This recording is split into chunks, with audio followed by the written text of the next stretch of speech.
everyone. Welcome back to another inspiring episode of AIBiz.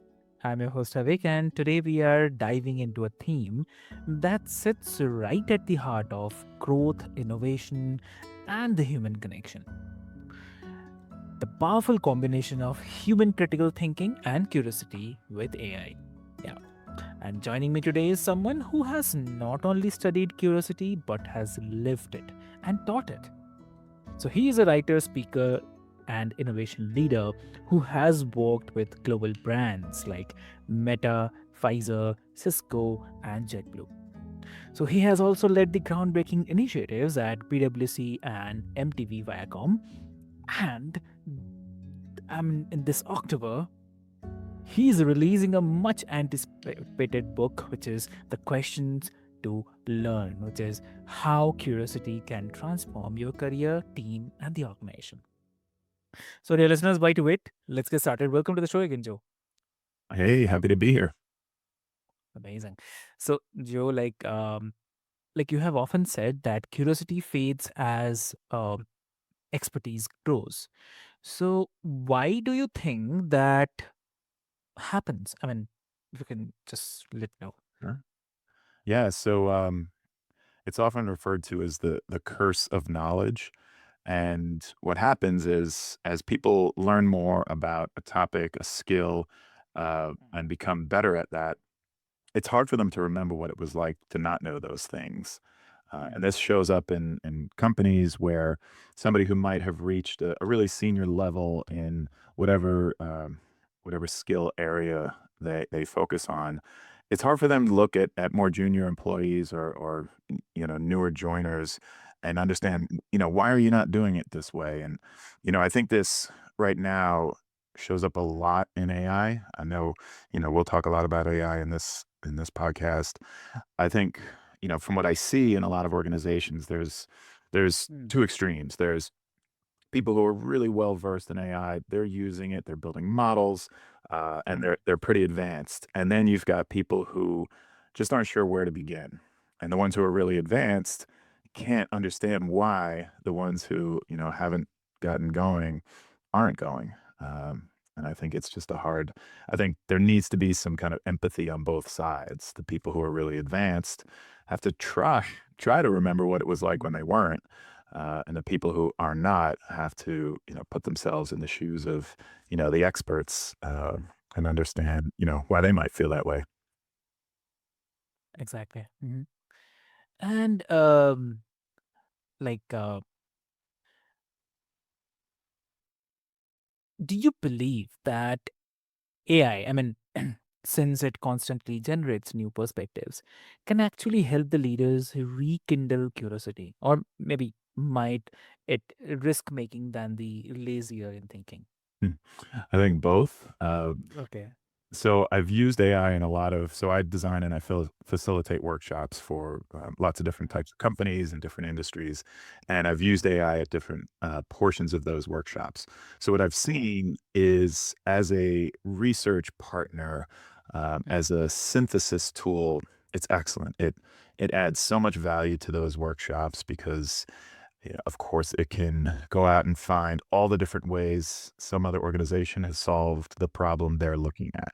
So it can provide a good tool for inspiration, a good tool for research, and that has been a positive impact. Where I've not seen such a positive impact is then what teams do with that information. So common mm, next step is, okay, well, what are the ideas for my organization? What should I do?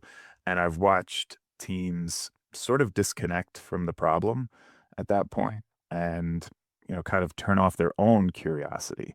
Um, and it's almost like that moment where a team might be having a really energized meeting and they're kind of, talking through ideas. And then the boss walks in the room and the team, quiets down and, sort of sits back and, says internally, all right, well, the boss has it, whatever the boss wants. AI is kind of like that boss in those creative moments. And, I've seen both sides. exactly. So, like, it's a really powerful point. Like, it makes me wonder that if AI should be sin less as a kind of shortcut and more as a mirror, or showing us the blind spots but not replacing the hard work of asking better questions ourselves? What do you think? Yeah, I mean, I think, I think it's made me a more thoughtful question asker, uh, Okay. because I think you have to provide a lot of context and background when prompting AI because it doesn't have lived experiences. It can't relate. Um, it doesn't know you, even though I know some of them can sort of learn about you. So I think it's made me a more thorough, if that's the right word, question asker. Um, Mm-hmm. so that's certainly been a positive. I also feel like I know more things.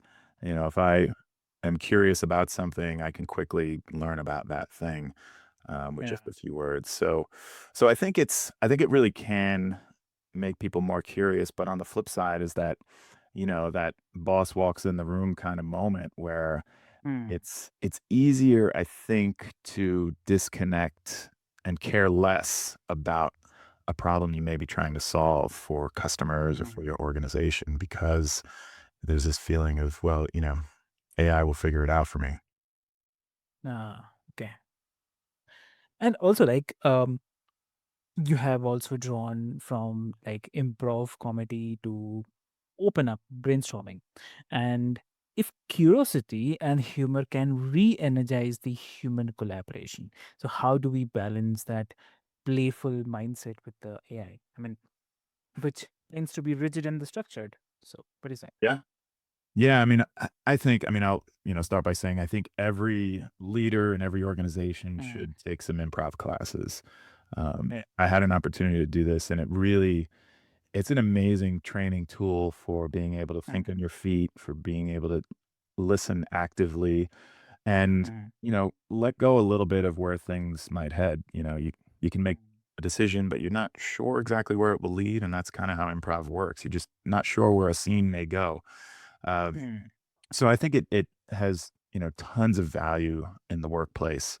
Um, the other thing you mentioned is, something to the effect of, using humor to address, difficult challenges. I think this is important. Uh, there are shows like Saturday Night Live in the States where, they'll talk about pretty serious political issues, but they'll play with them Mm. and sort of, explore those topics. Obviously, most of it is to get laughs, but they're able to take some serious things and Mm. play around with them and maybe even, come up with some ideas. I think humor can be that way. You can talk about a really challenging business issue. And if you take away the gravity of it a little bit, Mm. usually it opens up lanes for just new thinking and new ideas. So I've seen that. I think it's really valuable. I think everybody should try improv. Exactly. Mm. True. And like, uh, do you think that the AI will ever be able to yes and in the way like humans do in a kind of improv, or um, will that forever remain a kind of distinctly human strength? I think yes. I mean, I think you can Mm. play a yes and game with your favorite AI tool, Okay. and I think it's good practice. Mm. I do think that human connection of people kind of yes anding back and forth. I think that adds a lot of value. Solving problems most of the time is a team sport, Mm. and you need people around you who will push your thinking. Um, and I think right now, at least, I think humans are better at pushing Mm. thinking. And many AI tools, kind of praise you no matter what you say. Uh, Yeah. you get a lot of that's a great idea. You know, Mm. I think a human may not be so quick to praise. But I do think, I mean, I think, it's a great exercise. Tell your AI tool, let's play a yes and game based in improv. I'm going to throw an idea your way. You're going to add to it. We're going to go back and forth. I think that's a great exercise. True. Okay. And I mean, definitely it reminds us like sometimes what makes us most valuable is not competing with AI's strengths, but doubling down on our uniquely human ones, like the humor, play, empathy, Mhm. everything. So, uh, like you have run marathons and compared them to running a business as well. So, if curiosity and AI are like kind of teammates in that Mhm. marathon, uh, what role does each play in helping us reach that finish line? What do you say? Yeah, I mean, I think AI, I'm sure many people do this, can give you a training Yeah. program, can Mm, help you if you're running into issues with, how running's going or little nagging mm, injuries. Um, you know, Curiosity, I think, keeps you going. What will it be like to run 15 miles? I've only ever run mm, 14. What will it be like to, cross the finish line? What will it be like to, get so tired I don't want to continue? But what if I pass, push through that? I think yeah. those are really human things that, it's, do something difficult and, afterwards some, future difficult thing doesn't, seem so, you know, so ominous. And, I think that's true of something like starting a business, something like running a marathon. I think, again, going back to improv, that's another thing where, if Yeah. you can stand on a stage and, you know, jump into a moment, throw in a line or two, totally unsure about where it's going to go, react to the next one. I mean, you're fully engaged. You can't predict the future. It's a lot like, work meetings, business challenges, where, if you can really learn to be fully engaged, listen to what's going on, and be okay making decisions that you'll find out if they're right, but you'll never know at the moment if they're right. Mm. Very well said. Very well said. And like for the leaders who are listening today, what's the one training exercise they should start doing to strengthen their curiosity or a curiosity muscle before layering AI into their toolkit? So, what do you have to say? Yeah, there's one I do. It's a really simple one. I do it in a lot of Mhm, workshops. mhm, It's called one word story. mhm, And the way it works is, if you're in person, you stand in a mhm, circle. So let's say you have 10 people, you all stand in a mhm, circle, and then you pick a topic. So somebody will sort of be the leader, and you say, all right, give me an mhm, animal and give me an activity. So it might be, the elephant and dancing. mhm, So, all right, let's tell a story about the dancing elephant. And then you work through the circle, but each person is only able to contribute one word at a time. mhm, So somebody might start with once, the next person upon, the next person the next person time. And you work your way around this circle, and you have to be listening to what's been said before so that the mhm, word you contribute has, works within that context. You also, as much as you may want to, you can't control the next word that's said. That's someone mhm, else's contribution. So it's a great tool for um, getting people in a mindset of I'm going to listen and pay attention to what's being said or what information we have or what customers are doing. And I'm going to make a decision at that point to do something. And I'm going to pay attention after that as well because I can't mhm, know for sure where it's going to go. And I've done that activity with C-level teams and all levels, and it's a really good way to start a meeting, a project, because it mhm. gets you in that kind of curious mindset. Wow, amazing. And any suggestion or advice you'd like to share with the listeners today? Yeah, I think, one of the biggest challenges I hear from organizations when they're trying to implement AI is around adoption. So organizations will invest, build out tools that their teams can use. And I hear a lot of leaders, sometimes pretty quietly saying, we're struggling with people using them. Maybe they're using a different tool.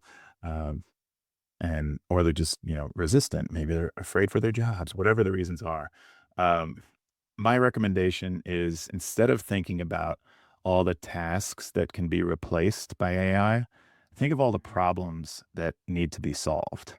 So, just for a moment, take AI as a solution out of the picture and really look at things that are problems or tasks that maybe don't even need to be done at all. So, start there. And then your efforts are much more focused in terms of using AI.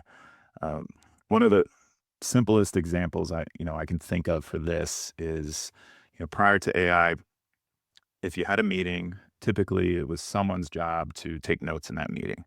That person would take those notes afterwards. They would summarize it, clean it up a little bit, send those notes around along with a series of next steps and action items. That task has been replaced by tools like Copilot, or Google has their own. Every video conferencing tool Mhm. has something that will listen, take notes, and send action items. So it's been replaced as a task. The question I would ask is, how many people actually read those notes? How many were Exactly. using them? Because if the answer is 1 or 2, is it really that important of a task at all? Is it something that should be focused on? Maybe those efforts can be focused somewhere else. If you do have an organization where, yes, everybody reads those, it is sort of the focal point for the next meeting, then that's great. Mm. Then absolutely use that tool. But I think, get a little curious about the task first and then decide if it's worth continuing at all. Exactly. Exactly true. Wow. Amazing. Joe, I mean, this is such a thought provoking conversation. And you have reminded us that the curiosity isn't just about a kind of childhood trait that we leave behind, but it's a leadership superpower. So, uh, and when we pair it with AI, the results aren't about machines replacing us, but it's all about humans becoming more human, more questioning, and more creative. So, for the listeners, if you have ever silenced your own question in a meeting or felt overwhelmed by the technology, then take Joe's advice. Like, start with one curious question that might just open the door to the transformation. And Joe's upcoming book, Question to Learn: How Curiosity Can Transform Your Career, Team, and Organization, comes out in October 2025. Make sure to keep an eye out for it. And Joe, like if someone wants to connect with you, what will be the great medium to connect? Yep, the 2 best places are my website, which is joelalley.com. Lalley, is the spelling of my last name, or on LinkedIn. So if you go to my website, you can sign up for my newsletter where, book updates and, other kinda topics, get sent around to everybody who's subscribed. And LinkedIn, feel free to message me there. I love talking about this stuff. Amazing. Amazing. Great. So, dear listeners, what I'll do is I'll put all the links into the show notes for easy reference. And until next time, stay curious, stay bold, and remember that a healthy mind and a healthy life are built on the question that we dare to ask. So, thank you so much.